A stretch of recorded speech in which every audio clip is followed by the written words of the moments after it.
अपेक्षेपेक्षा जास्त मिळालेलं आहे, पण माझ्या अपेक्षेपेक्षा खरंच कमी मिळालेलं आहे। मला पाचोरा आणि भडगाव मतदारसंघातल्या तमाम जनतेवर प्रचंड असा आत्मविश्वास आहे की या पाचोरा शहराने गेल्या 25 वर्षात असे अनेक आले, पण त्यांनी या सगळ्यांचा दबाव झुगारत, यांचे सगळ्यांचे आमिष झुगारत शिवसेना आणि शिवसेनेच्या परिवारावर प्रचंड असं प्रेम केलंय आणि त्याचं द्योतक आपल्याला आज पाहायला मिळालं। मला असं वाटतं की 2001 पासून आता 2025 पर्यंत या शहरामध्ये कधीही मला मताधिक्य कमी राहिलेलं नाही। आज तर इतिहास झाला की आज या पाचोरा आणि भडगाव शहरातल्या जनतेने मी स्वतः आजपर्यंत माझं स्वतःचं रेकॉर्ड ब्रेक करत आहोत।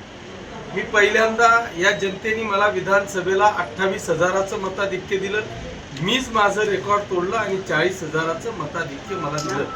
या शहराने मला विधानसभेला 10,000चं मताधिक्य दिलं, पण आज माझ्या पत्नीला मानावं लागेल, माझं रेकॉर्ड तिने ब्रेक केलं आणि पाचोरा शहरामध्ये मला 10,000चं मताधिक्य मिळालं होतं। तिने 12,000 मत घेऊन या ठिकाणी विजय प्राप्त केला।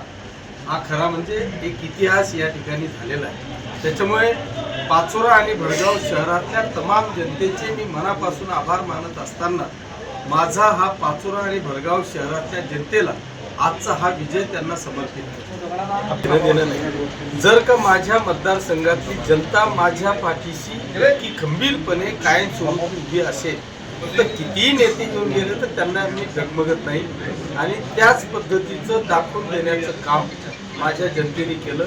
मला इतका मोठा प्रचंड प्रमाणात यश दिलं, परंतु दुर्दैवाने भडगाव शहरात 4 जागा गेल्या आणि पाचोरा शहरात माझ्या 6 जागा गेल्या।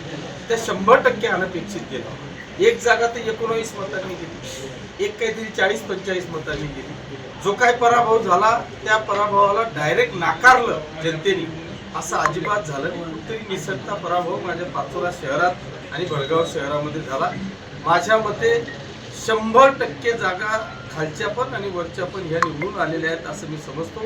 दुर्दैवाने ज्या काही पाचोरा शहरात 6 आणि भडगाव शहरात 4 जागा गेल्या, मी त्यांचं देखील माझ्या नगरसेवकांचं अभिनंदन करतो, परंतु दुर्दैवाने तो पराभव आपल्याला स्वीकारतो।